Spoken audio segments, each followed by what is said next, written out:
ഏവർക്കും സ്വാഗതം, വെൽക്കം, വണക്കം.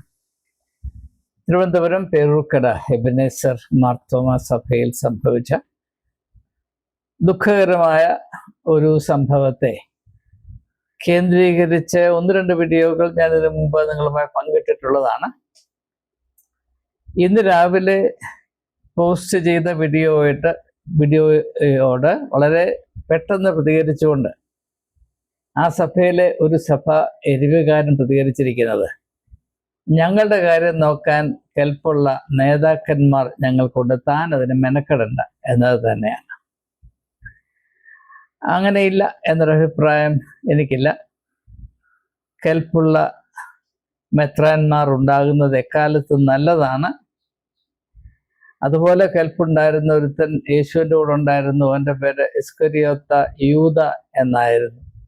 അവൻ്റെ മിടുക്കൊണ്ടാണ് 30 വെള്ളിക്കാശ് സമ്പാദിക്കാൻ ഒത്തത് എന്നത് ഞാൻ പ്രത്യേകിച്ച് പറയേണ്ട ആവശ്യമില്ല. പക്ഷെ എനിക്ക് പറയാനുള്ള ഒരേ ഒരു കാര്യം, ഞാൻ ഈ വീഡിയോകളിൽ കൂടെ ചില ചിന്തകളാണ് ജനങ്ങളുമായി പങ്കിടുന്നത്. ഇതെല്ലാവർക്കും വേണ്ടിയുള്ളതല്ല. ഇത് ചിന്തിക്കുവാൻ സ്വാതന്ത്ര്യമുള്ള ആളുകൾക്ക് വേണ്ടിയുള്ളതാണ്. യേശു പറഞ്ഞ കാര്യം ഞാൻ ഒരിക്കലും മറക്കുകയില്ല. അതായത്, നിങ്ങളുടെ മുത്തുകളെ പന്നികളുടെ മുമ്പിൽ എറിഞ്ഞു കൊടുക്കരുത്. കാരണം അതിൻ്റെ വില അറിയാൻ വയ്യാത്തവർ അത് ചവിട്ടി മതിക്കുകയും തിരിഞ്ഞ് നിങ്ങളെ കടിച്ച് കീറുകയും ചെയ്യും എന്ന് യേശു പറഞ്ഞത് അറിയാൻ വയ്യാഞ്ഞിട്ടല്ല. പക്ഷേ ആ ഒരവസ്ഥയിൽ എത്തിച്ചേരാത്ത ക്രിസ്ത്യാനികൾ ഇന്നും കേരളത്തിലുണ്ട് എന്നത് എനിക്ക് വളരെ പ്രതീക്ഷ നൽകുന്ന കാര്യമാണ്. അവരോട് ചില ചിന്തകൾ പങ്കിടുന്നത് വളരെയധികം സന്തോഷം നൽകുന്നതും ഭാവിയുടെ പ്രത്യാശ നിലനിർത്തുവാൻ സഹായിക്കുന്നതുമാകയാൽ ഞാൻ ഈ സംരംഭത്തിൽ നിന്ന് പിന്തിരിയുന്ന പ്രശ്നം ഉദിക്കുന്നില്ല എന്ന് വളരെ സന്തോഷത്തോടും വിനയത്തോടും ഏവരെയും അറിയിച്ചു കൊള്ളട്ടെ.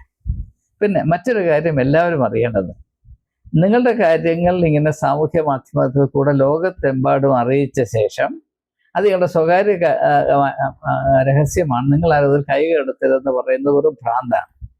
അത് സാമാന്യ ബോധമുള്ളവർക്ക് പറയാൻ കൊള്ളാവുന്നതല്ല. ഒന്നുകിൽ നിങ്ങളുടെ കാര്യം നിങ്ങളുടെ മറയ്ക്കുള്ളിൽ ഒതുക്കി നിർത്തുക, അല്ല അത് സാമൂഹ്യ മാധ്യമങ്ങളിലായി കഴിഞ്ഞാൽ അതിനോട് ആർക്കും അവരുടെ യുക്തിക്കനുസരിച്ചും ധർമ്മബോധം അനുസരിച്ചും പ്രതികരിക്കാനുള്ള അവകാശമുണ്ട് എന്ന് മനസ്സിലാക്കുക. നിങ്ങൾ വസിക്കുന്നത് 12-ാം നൂറ്റാണ്ടിലോ 13-ാം നൂറ്റാണ്ടിലോ അല്ല, 21-ാം നൂറ്റാണ്ടിലാണ്. ഞാൻ അതിൽ കൂടുതലായി ഒന്നും തൽക്കാലം ഇതിനെപ്പറ്റി പറയുന്നില്ല. അപ്പോൾ കഴിഞ്ഞ വീഡിയോയിൽ ഞാൻ പറഞ്ഞ കാര്യങ്ങൾ അത് ഇന്ന് രാവിലെ നിങ്ങളുമായി പങ്കിട്ടതാകയാൽ അത് ഞാൻ ആവർത്തിക്കുന്നില്ല. അത് നിങ്ങളുടെ മനസ്സിൽ ഫ്രഷായിട്ട് ഉണ്ട് എന്ന് കരുതി ഞാൻ മുൻപോട്ട് പോവുകയാണ്. അപ്പോൾ ഈ സംഭവം നമുക്കറിയാം. പ്രസാദ് പൊന്നച്ചൻ എന്ന് പറയുന്ന വളരെ മിടുക്കനായ വികാരി, പണത്തോടുള്ള അദ്ദേഹത്തിൻ്റെ വികാരം വളരെ ശക്തമാകയാൽ സഭയുടെ മുൻപിൽ വിശുദ്ധ ദിവസം ആരാധനാമധ്യേ ഒരു നാടകം അഭിനയിച്ചു. 40,000 രൂപ സംഭരിച്ചു.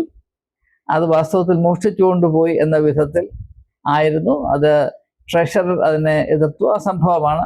എന്നെക്കാൾ ഇതിൻ്റെ വിശദാംശങ്ങൾക്ക് അത് പറയേണ്ട ആവശ്യമില്ല. അപ്പോൾ ഈ സംഭവം നമ്മെ അറിയിക്കുന്ന ചില യാഥാർത്ഥ്യങ്ങൾ, അതാണല്ലോ കഴിഞ്ഞ വീഡിയോയിൽ ഞാൻ പ്രതികരിച്ചത്. അതിന് അനുബന്ധമായിട്ടാണ് ഈ വീഡിയോ ചെയ്യുന്നത്. തുടർച്ചയായി ഇവിടെ നാം ആദ്യം മനസ്സിലാക്കേണ്ട ഈ സംഭവം നാം പ്രത്യേകമായി ശ്രദ്ധ ചെലുത്തേണ്ടത്, അല്ലെങ്കിൽ മനസ്സിലാക്കാൻ ശ്രമിക്കേണ്ടത്, പുരോഹിതന്മാരും മെത്രാന്മാരും തമ്മിലുള്ള ഒരു പ്രത്യേകമായ ബന്ധത്തെ ഇത് സൂചിപ്പിക്കുന്നു എന്നത് തന്നെയാണ്. നിങ്ങൾ ഏതെങ്കിലും ഒരു ഗവൺമെൻറ് ഡിപ്പാർട്ട്മെൻറ്റിൽ, ഒരു പഞ്ചായത്തിൽ, ഒരു മുനിസിപ്പാലിറ്റിയിൽ, ഒരു കോർപ്പറേഷനിൽ ഇങ്ങനെ ഒരു സംഭവം നടന്നാൽ അതിനെ സംരക്ഷിച്ച് നിർത്താൻ ശ്രമിക്കുക വളരെ ദുഷ്കരമാണ്. മാത്രവുമല്ല, എല്ലാവരും അതിൻ്റെ മേളിൽ ചാടി കയറും. പക്ഷെ സഭയുടെ കാര്യം വരുമ്പോൾ ഞങ്ങളുടെ സ്വകാര്യമാണ്. മോഷ്ടിക്കുന്നതും ഫോർജറി നടത്തുന്നതും കള്ളക്കമ്മട്ടം പള്ളിക്കകത്ത് അരങ്ങേറുന്നതും ഒക്കെ ഞങ്ങളുടെ ആരാധനയാണ്, നിങ്ങളുടെ സ്വകാര്യ സ്വത്താണ് എന്നൊക്കെ പറയണമെങ്കിൽ തലച്ചോറ് എവിടെയാണ് ഇരിക്കുന്നത് എന്ന് ചോദിക്കേണ്ടി വരും. പോട്ടെ. അപ്പോൾ ഇതിൽ പ്രധാനമായും എൻ്റെ ശ്രദ്ധ പതിഞ്ഞത് പുരോഹിതന്മാരും മെത്രാന്മാരും തമ്മിലുള്ള ഇപ്പോൾ നിലവിലുള്ള ബന്ധത്തെ പറ്റിയാണ്. അത് ഒന്ന് മനസ്സിലാക്കേണ്ട ആവശ്യമുള്ളത് കൊണ്ട് നിങ്ങളുടെ ശ്രദ്ധ ഞാൻ അല്പസമയം അതിലേക്ക് ക്ഷണിക്കുകയാണ്. പ്രിയപ്പെട്ട വിശ്വാസികളെ, സഹോദരി സഹോദരങ്ങളെ, നമ്മുടെ ഇടയിൽ ഏതെല്ലാം സഭയ്ക്ക് കേരളത്തിന് വെളിയിൽ, പ്രത്യേകിച്ച് ഗൾഫ് നാടുകളിലും അമേരിക്കയിലും യൂറോപ്പിലുമൊക്കെ പള്ളികളുണ്ടോ, ആ സഭകളിലെല്ലാം സ്ഥിതി ചെയ്യുന്ന ഒരു വലിയ വലിയ നാണക്കേട്. അതെന്താണെന്ന് ചോദിച്ചാൽ, ഈ പുരോഹിതന്മാർ മെത്രാന്മാരുടെ അടിവുകളാകുകയും അവരെ ഏതെങ്കിലും വിധത്തിൽ പ്രീണിപ്പിച്ച് കാല് നക്കിയാണെങ്കിലും കൈമുത്തിയാണെങ്കിലും കൈക്കൂലി കൊടുത്താണെങ്കിലും എന്ത് പരിപാടി ചെയ്തും അവരുടെ പ്രീതി സമ്പാദിച്ച് വല്ല വിധേനയും ഈ വലിയ സാമ്പത്തികമായി കൊയ്ത്ത് നടത്താൻ സാധ്യതയുള്ള വിദേശ സഭകളിലേക്ക് ഒരു പോസ്റ്റിംഗ് കിട്ടണം. ഒറ്റ പോസ്റ്റിംഗ് കിട്ടിയാൽ ശിഷ്ടമുള്ള നാളെ എനിക്ക് സുഖമായിട്ട് കഴിയാം എന്നൊരവസ്ഥ നിൽക്കുന്നത് കൊണ്ട്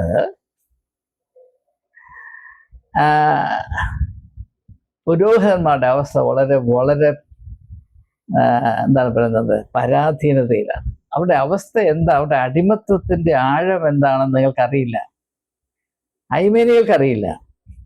പുരോഹിതന്മാരുടെ ഇടയിൽ അങ്ങോട്ടും ഇങ്ങോട്ടും അറിയാം, പക്ഷെ അവരത് വെളിയിൽ പറയാറുമില്ല. അപ്പൊ ഈ സംഭവത്തിൽ രണ്ട് സാധ്യതകളാണ് കാണുന്നത്.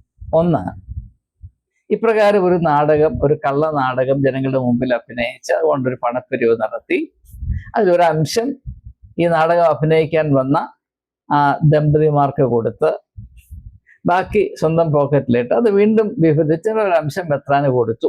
അങ്ങനെ ഒരു ക്രയവിക്രയം ഇത് സാധ്യമാണ്. പക്ഷേ എനിക്ക് ഐസക് മാർ ഫിലോക്സിനോസ് തിരുമേനി ഏതാണ്ട് അറിയാവുന്നതുകൊണ്ട് ഈ സംഭവത്തിൽ അത് സാധ്യമല്ല എന്നാണ് ഞാൻ ആത്മാർത്ഥമായിട്ട് വിശ്വസിക്കുന്നത്. അതെൻ്റെ വിശ്വാസമാണ്. അതിന് പ്രത്യേകമായ ഡോക്യുമെൻ്ററി എവിഡൻസ് ഒന്നും എനിക്കില്ല. എന്നാൽ അതുകൊണ്ട് ഇതിൻ്റെ മറ്റൊരു സാധ്യതയാണ് എൻ്റെ മനസ്സിൽ നിൽക്കുന്നത്. അതെന്താണെന്ന് ചോദിച്ചാൽ, ഇപ്പോൾ മാർത്തോമ സഭയിലെ എല്ലാ പട്ടക്കാർക്കും ഗൾഫിലോ അമേരിക്കയിലോ യൂറോപ്പിലോ അല്ലെങ്കിൽ ഓസ്ട്രേലിയയിലോ അങ്ങനെ പണക്കൊഴുപ്പുള്ള പള്ളികളിൽ പോസ്റ്റിംഗ് കിട്ടത്തില്ല. അവർക്ക് നാട്ടിലെ പാവപ്പെട്ട അല്ലെങ്കിൽ അത്ര പണക്കൊഴുപ്പില്ലാത്ത, വലിയ പണക്കൊഴുപ്പുള്ള നാട്ടിലെ സഭകളുകൊണ്ടില്ല എന്നല്ല ഞാൻ പറയുന്നത്, പക്ഷെ മറ്റേതുപോലെ അങ്ങോട്ട് ഏക്കത്തില്ല. അപ്പം അവർക്ക് എപ്പോഴും ഒരു അപകർഷതാ ബോധമാണ്, അവർക്ക് എപ്പോഴും ഉള്ളൊരു പരിഭവമാണ്. ഞങ്ങൾക്ക് ഈ സ്വർഗത്തിൻ്റെ കവാടം തുറന്നു തന്നില്ലല്ലോ. അങ്ങനെയുള്ള വികാരികൾ എന്ന് പറഞ്ഞാൽ പണത്തോട് വികാരം കൂടുന്നവരാണ് ഈ കാലത്ത് വികാരി എന്ന് നമ്മൾ പറയുന്നത്. അപ്പം അങ്ങനെയുള്ള പണവികാരികൾ അവർക്ക് വിദേശത്ത് പോയി കൊയ്യാനൊക്കാത്തതിൻ്റെ ക്ഷീണം തീർക്കാനായി ഇങ്ങനെയുള്ള കലാപരിപാടികൾ വളരെ സമർത്ഥമായി അവതരിപ്പിക്കുന്നു എന്നതാണ് ഞാനിതിൽ കൂടെ മനസ്സിലാക്കുന്നത്. ഞാനിത് പറയുന്നത് എന്താണെന്ന് ചോദിച്ചാൽ, അതുകൊണ്ട് ദയവായി ഈ ഒരു കാര്യത്തിൽ നിങ്ങൾ സഖാവ് പ്രസാദ് പൊന്നച്ചനെ കുറ്റം പറയരുത്. അദ്ദേഹത്തിൻ്റെ ഗതികേട് കൊണ്ട് അങ്ങനെ ചെയ്തു പോയതാണ്. അദ്ദേഹം നന്നേ ആലോചിച്ച് കാണും, വല്ല വിധത്തിലും എനിക്ക് ഗൾഫിലോ അമേരിക്കയിലോ വഴി തുറന്നു കിട്ടുമോ, കിട്ടത്തില്ല എന്ന ഒരു നിരാശയിൽ കൂടെ ആയിരിക്കണം അദ്ദേഹം ഈ കലാപരിപാടി ആവിഷ്കരിച്ചത് എന്നാണ് ഞാൻ മനസ്സിലാക്കുന്നത്. അതുകൊണ്ട് ഈ പ്രസാദ പൊന്നച്ചൻ എന്ന് പറയുന്ന അച്ഛൻ മറ്റുള്ള വികാരികൾ, പണവികാരികൾ, വികാരി എന്ന് പറഞ്ഞാൽ പണവികാരികൾ, പണത്തോട് വികാരം കൂടുന്നവർ എന്നാണ് ഉദ്ദേശിക്കുന്നത്. അപ്പം മറ്റുള്ള പണവികാരികളെക്കാൾ മോശക്കാരനാണ് അല്ലെങ്കിൽ നീർഷ്ടനാണ് നിങ്ങൾ വിചാരിക്കുന്നത്. അദ്ദേഹവും ഇതേ അച്ചിൽ വാർത്തെടുക്കപ്പെട്ട ഒരു പ്രതിഭാസമാണ്. ഒന്നുകിൽ ഗൾഫിൽ പോയി രൂപ ഉണ്ടാക്കുക, അല്ലെങ്കിൽ ഇവിടെ രൂപ ഉണ്ടാക്കണമെങ്കിൽ ഇതാണ് മാർഗം, മറ്റൊരു മാർഗമില്ല എന്ന് അദ്ദേഹം തിരിച്ചറിഞ്ഞതുകൊണ്ടാണ് ഈ മാമോൻ സേവയിൽ കൂടെ മാത്രമേ മുൻപോട്ട് പോകാൻ സാധ്യമാകുകയുള്ളൂ എന്ന് ഒട്ടുമുക്കാലും എല്ലാ പുരോഹിതന്മാരും വികാരികളും മാമോൻ വികാരികളും ആത്മാർത്ഥമായി വിശ്വസിക്കുന്നത് കൊണ്ട് അവരുടെ ഇടയിൽ ഇങ്ങനെയുള്ള ആളുകൾക്ക് യാതൊരു വിമിഷ്ടവുമില്ലാതെ യഥേഷ്ടമോട്ട കലാപരിപാടികൾ അവതരിപ്പിച്ച് അതിൻ്റെതായ പ്രതിഫലം കൊയ്ത്ത് കരസ്ഥമാക്കാനുള്ള അവസരമുണ്ട്. അതാണ് ഇങ്ങനെയുള്ള സാഹചര്യങ്ങൾ വരുമ്പോൾ, സംഭവങ്ങൾ ഉണ്ടാകുമ്പോൾ അതിന് തക്കതായ ഒരു നടപടി എടുക്കുന്നതിൽ മെത്രാന്മാരെ പുറകോട്ട് പിടിച്ച് വലിക്കുന്നത് എന്നാണ് ഈ ഉള്ളവന് മനസ്സിലാക്കാൻ ഇടയായി. രണ്ടാമതായിട്ട് ഈ സംഭവത്തിൽ കൂടെ നാം മനസ്സിലാക്കേണ്ടത്, സഭ എന്നതൊരു ഫ്യൂഡൽ വ്യവസ്ഥിതിയാണ്. ദയവായി മനസ്സിലാക്കുക, കണ്ണു തുറക്കുക, സത്യം കാണുക. യേശു പറഞ്ഞത്, ഞാൻ വന്നത് കുരുടന്മാരുടെ കണ്ണു തുറക്കാനാണ്. ഈ കുരുടന്മാരെന്ന് പറഞ്ഞാൽ കണ്ണില്ലാത്തവരെന്നല്ല, കണ്ണുണ്ടായിട്ടും കാണാത്തവരെന്നാണ് എൻ്റെ അർത്ഥം. അപ്പോ ഈ നിങ്ങളുടെ തിരിച്ചറിവിൻ്റെ കണ്ണൊന്നും തുറന്നിട്ട് നിങ്ങളുടെ അവസ്ഥ, നിങ്ങളുടെ സഭയുടെ അവസ്ഥ നോക്കിയാൽ നിങ്ങൾക്ക് പെട്ടെന്ന് മനസ്സിലാകും. Church is A feudal institution. നാം ജനാധിപത്യ യുഗത്തിലും സംസ്കാരത്തിലും വ്യവസ്ഥയിലുമൊക്കെയാണ് ജീവിക്കുന്നത്. പക്ഷേ മതത്തിൻ്റെ കാര്യം വരുമ്പോൾ അങ്ങ് പണ്ടത്തെ ഏറ്റവും കിരാതമായ ഫ്യൂഡൽ വ്യവസ്ഥിതി അനുസരിച്ച് മാത്രം പ്രവർത്തിക്കുന്ന ഒരു ക്രമീകരണമാണിത് എന്ന് നിങ്ങൾക്ക് മനസ്സിലാക്കാൻ സാധിക്കും. അപ്പം അങ്ങനെ ഒരു സാഹചര്യത്തിൽ ഇപ്പോൾ നിങ്ങളൊരു 500 വർഷം പുറകോട്ട് പോയിട്ട് ഫ്യൂഡലിസം നിലനിൽക്കുന്ന കാലഘട്ടത്തിൽ അന്ന് പ്രഭുക്കന്മാരാണല്ലോ. പ്രഭുക്കന്മാരും ബാക്കിയുള്ളവർ അവരുടെ പ്രജകളും അല്ലെങ്കിൽ അടിമകളുമാണ്. അവരിൽ ആരെങ്കിലും അവിടെ യജമാനോട് ചോദിക്കുക, യജമാനെ ആ ഞങ്ങളുടെ പിരിച്ചുകൊണ്ട് പോയ പണം അതിൻ്റെ കണക്കൊന്ന് പറയണം എന്ന് പറഞ്ഞാൽ അവൻ്റെ പല്ലടിച്ച് നിലത്തിടും. അതേ അവസ്ഥ തന്നെയാണ് നമ്മുടെ ഇടയിൽ. എന്ത് നടന്നാലും ചോദിക്കാനോ അറിയാനോ സാമാന്യ ബോധം നിലനിർത്തണം എന്ന് അവകാശപ്പെടാനോ ഉള്ള ഒരു സാഹചര്യം സഭയ്ക്കുള്ളിൽ ആർക്കുമില്ല. പിന്നെ അതുകൊണ്ടാണ് ഈ സന്തോഷ് മാത്യുവിനെ പോലെയുള്ള ആളുകൾക്ക് അറ്റകായ പ്രയോഗിച്ച് മരണം വരെയും നിരാഹാര സമരം നടത്തുമെന്ന് പറഞ്ഞ് അവിടെ പോയിരിക്കും ഇവിടെ പോയിരിക്കും എന്നൊക്കെ പറയേണ്ട ഗതികേട് വരുന്നതിൻ്റെ അർത്ഥം നിങ്ങൾ മനസ്സിലാക്കുക. മനസ്സിലാക്കിയില്ലെങ്കിൽ എന്ത് പ്രയോജനം? ഇതൊരു ഫ്യൂഡൽ വ്യവസ്ഥിതിയാണ്. മെത്രാൻ ഒരു ഫ്യൂഡൽ പ്രഭുവാണ്. അദ്ദേഹത്തോട് ചോദ്യം ചോദിക്കാനോ കണക്ക് പറയാനോ ഒന്നും നിങ്ങൾക്കാർക്കും അതിനുള്ള യോഗ്യതയില്ല. ആ യോഗ്യത പ്രാപിക്കുന്ന നാട് വളരെ വിദൂരമാണ്. എന്നീ സമയത്ത് ഞാൻ ഒന്ന് സൂചിപ്പിക്കുകയാണ്. സഭയോടുള്ള നിങ്ങളുടെ ബന്ധം എപ്പോഴും ഏകപക്ഷീയമായിരിക്കും. അതൊരു വൺ വേ ട്രാഫിക് ആയിരിക്കും. അങ്ങോട്ട് കൊടുക്കുക കൊടുക്കുക കൊടുക്കുക എന്നതല്ലാതെ അതിന് കണക്ക് ചോദിച്ചാൽ നിങ്ങളുടെ കാര്യം പോക്കാണ്. ദയവായി മനസ്സിലാക്കുക. അത് അംഗീകരിച്ച് കഴിയുന്നവന് മാത്രമേ ഇതിനുള്ളിൽ വിമിഷ്ടമില്ലാതെ കഴിയാനൊക്കത്തുള്ളൂ എന്നത് ദയവായി മനസ്സിലാക്കുക. പിന്നെ മൂന്നാമതായിട്ട് എനിക്ക് പറയാനുള്ളത്, ഈ സംഭവത്തിൽ പ്രത്യേകിച്ച് സന്തോഷ് മാത്യുവിൻ്റെ വീഡിയോയിൽ കൂടെ എനിക്ക് മനസ്സിലാക്കാൻ കഴിഞ്ഞിട്ടുള്ളതും എൻ്റെ അനുഭവത്തിൽ ഏകദേശമൊക്കെ തെളിഞ്ഞു വന്നിട്ടുള്ളതും അനേക ആളുകൾ എന്നോട് രഹസ്യമായി പറഞ്ഞിട്ടുള്ള സംഭവങ്ങളുടെയും അനുഭവങ്ങളുടെയും അടിസ്ഥാനത്തിൽ വളരെ സത്യമാണ് എന്നെനിക്ക് ബോധ്യപ്പെട്ടിട്ടുള്ളതുമായ ഒരു വലിയ സത്യം ഇതിൽ കൂടെ തെളിഞ്ഞു വരുന്നത്. അതെന്താണ്? സന്തോഷ് മാത്യു തൻ്റെ വീഡിയോയിൽ ആവർത്തിച്ച് പറയുന്നത്, ഞങ്ങളുടെ ആത്മീയ ഇടയനായ ഞങ്ങളുടെ മഹാടവകയുടെ പിതാവായ ഐസക് മാർ ഫിലോക്സിനോസ് തിരുമേനി വളരെ ധിക്കാരമായിട്ടാണ് ഞങ്ങളോട് ഇടപെടുന്നത്. നീതിക്ക് അപേക്ഷിച്ചാൽ പോയി പണി നോക്കാതെ അദ്ദേഹം പറയും. മാത്രമല്ല ഞങ്ങൾക്ക് പാരപണിയും എന്നാണ് അദ്ദേഹം പറഞ്ഞുകൊണ്ടിരിക്കുന്നത്. പാരപണി എങ്ങനെയാണ് ഈ പാര പണിയുന്നത് എനിക്കറിയില്ല. പാലം പണിയുന്നതെന്ന് പറഞ്ഞാൽ എനിക്ക് മനസ്സിലാകും. ഈ പാര പണിയുക എന്ന് പറഞ്ഞാൽ എനിക്ക് മനസ്സിലാകുന്നില്ല. അങ്ങനെ പണിയുമെന്നാണ് പറയുന്നത്. കഴിവുള്ളവർക്ക് പണിയായിരിക്കും, എനിക്കറിയില്ല. അപ്പം അങ്ങനെ ഏതായാലും നിങ്ങൾ ദയവായി നിങ്ങൾക്ക് സഭയ്ക്കുള്ളിൽ നിൽക്കണമെങ്കിൽ ഇനിയും ഇങ്ങനെയുള്ള കാര്യങ്ങൾക്ക് മുൻപോട്ട് പോകരുത്. ഒരു മെത്രാനോട് ചോദ്യം ചോദിക്കാൻ നിങ്ങളാരാ? നിങ്ങളോട് മറുപടി പറയേണ്ട ആവശ്യം അദ്ദേഹത്തിന് എന്താണ്? മര്യാദയ്ക്ക് നിൽക്കാൻ പഠിക്കണം. ഇത് തിരുവനന്തപുരത്തെ ക്രൈസ്റ്റ് ചർച്ച് പാളയം എന്ന് പറയുന്ന ചർച്ച് ഓഫ് സൗത്ത് ഇന്ത്യയുടെ ഒരു പള്ളിയുണ്ട്. ഞാൻ അതിനകത്തെ അംഗമായിരുന്നു. അവിടുത്തെ അച്ഛനായിരുന്ന CY തോമസ് എന്നോട് പറഞ്ഞതാണ്, എൻ്റെ കുഞ്ഞാടാണെങ്കിൽ അവർ നിൽക്കാൻ പഠിക്കണമെന്ന്, മര്യാദയ്ക്ക് നടക്കണമെന്ന് എന്നോട് പറഞ്ഞു. അതുകൊണ്ടാണ് ഞാൻ നിങ്ങളോട് പറഞ്ഞത്. ചുമ്മാ പറയുന്നതല്ല, അനുഭവം കൊണ്ട് തന്നെ പറയുന്നതാണ്. നിങ്ങൾക്ക് ഇതിനകത്ത് നിൽക്കണമെങ്കിൽ അതിനകത്തെ കുഞ്ഞാടുകളെ പോലെ അടിമകളെ പോലെ നടക്കാൻ പഠിക്കണം ആദ്യം. അതെങ്ങനെയാണ് നടക്കാൻ പഠിക്കേണ്ടതെന്ന് നിങ്ങൾക്ക് വല്ല സംശയം ഉണ്ടെങ്കിൽ CY തോമസ് എന്ന് പറയുന്ന CSIയിലെ ഒരു മിടുക്കൻ അച്ഛനുണ്ട്. അദ്ദേഹം നിങ്ങൾക്ക് ക്ലാസ് എടുത്തു തരും. അത് ആ അവസരം നിങ്ങൾ നഷ്ടപ്പെടുത്തരുത് എന്നും കൂടെ ഞാൻ പറയാം. അപ്പം ഈ ഫ്യൂഡൽ സംവിധാനമായ സഭയ്ക്കുള്ളിൽ നിന്നുകൊണ്ട് ആധുനിക യുഗത്തിലെ ജനാധിപത്യ യുഗത്തിൻ്റെ അധികാരങ്ങൾ പ്രയോഗിക്കാൻ നിങ്ങൾ നോക്കിയാൽ നിങ്ങൾ ചരിത്രപരമായ ബ്ലണ്ടറാണ് കാണിക്കുന്നത് എന്ന് മാത്രമേ ഈ ഒരു അംശത്തെപ്പറ്റി അല്ലെങ്കിൽ ഭാഗത്തെപ്പറ്റി എനിക്ക് പറയാം. ഇനിയും അടുത്തായിട്ട് എനിക്ക് പറയാനുള്ളത്, ഇങ്ങനെ ഒരു സംവിധാനത്തിൽ ഒരു ബിഷപ്പിന് ന്യായമായും ഒരു ധിക്കാര മനോഭാവം ഉണ്ടാകും. എപ്പിസ്കോപ്പൽ ആരഗൻസ് എന്ന് നമുക്ക് വേണമെങ്കിൽ അതിനെ പറയാം. അതിൻ്റെ പ്രധാനപ്പെട്ട കാര്യം അത് ബിഷപ്പിൻ്റെ പ്രശ്നമേ അല്ല. പാവം തിരുമേനി. നമ്മൾ ഈ പരിശുദ്ധന്മാരെ അങ്ങനെ ആക്കി വെക്കുന്നതാണ്. വളരെ എളിമയുള്ള ഒരു വ്യക്തിയെ നിങ്ങളെ കസേരയിലൊന്ന് പിടിച്ചിരുത്തി നോക്കി, 2 ദിവസത്തിനുള്ളിൽ അദ്ദേഹത്തിൻ്റെ കൊമ്പ് കളിക്കും. കാരണം കസേര അങ്ങനെയാണ്. അത് കസേര അല്ലല്ലോ, നമുക്കറിയാം, അത് സിംഹാസനമാണ്. സിംഹാസനത്തിരിക്കുന്ന സിംഹത്തിനെ പോലെ പ്രവർത്തിക്കണ്ടേ? നിങ്ങൾ എന്തായി പറയുന്നത്? നിങ്ങളൊരു സിംഹാസനം ഉണ്ടാക്കി വെച്ചിട്ട് ഒരുത്തിനെ അവിടെ കയറ്റിയിരുത്തി, പിന്നെ അദ്ദേഹത്തിൽ നിന്ന് എന്താണ് നിങ്ങൾ അദ്ദേഹം സിംഹത്തെ പോലെ സിംഹം എങ്ങനെയാണ് ഗർജിക്കുകയല്ലേ? സിംഹം പിന്നെ മ്യാവ് മ്യാവ് എന്ന് പറയുന്നത് അത് പൂച്ചയാണ്. നിങ്ങളൊരു സിംഹത്തെ ഉണ്ടാക്കിയിട്ട് അത് പൂച്ച പോലെ നിൽക്കണമെന്ന് പറയുന്നത് മണ്ടത്തരമല്ലേ? അപ്പൊ സിംഹാസനത്തോട് എങ്ങനെയാണ് ഇടപെടേണ്ടത് നിങ്ങൾ പഠിക്കുക. അതുകൊണ്ട് ഞാൻ പറഞ്ഞത് CY തോമസിന്റെ അച്ഛൻ്റെ എക്സ്പെർട്ടീസ് നിങ്ങൾക്ക് വേണ്ടത്. അതുപോലെ നിങ്ങൾക്ക് പ്രത്യേകിച്ച് കൂടുതൽ സഭ എരിവുള്ള ആളുകൾക്കാണ് കൂടുതൽ അടിമത്തത്തോടുള്ള ആ താല്പര്യം. അമ്പലപ്പുഴ പാൽപ്പായസം പോലെയാണ് ക്രിസ്ത്യാനിക്ക് അടിമത്തം.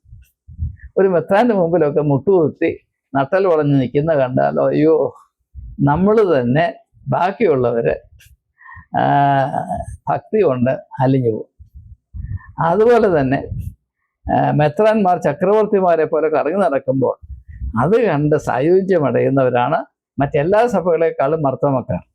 ഉദാഹരണമായിട്ട് ഐറീനിയസ് തിരുമേനിയാണ്ട് 1 കോടിയോളം വില വരുന്ന ഒരു ലിമസീൻ വാങ്ങിച്ചിങ്ങനെ സ്വർണ്ണമൊക്കെ പൂശി നടന്നപ്പോൾ ഞാൻ അതിനെപ്പറ്റി ഒരു ചെറിയ വീഡിയോ ഇട്ടു. ഒരു തിരുമേനിക്ക് എൻ്റെ ആവശ്യമുണ്ട്. അപ്പോൾ പല മർത്തമായ അരിവുകാരും എന്നെ വിളിച്ചൊത്തിരി ചീത്ത പറഞ്ഞു.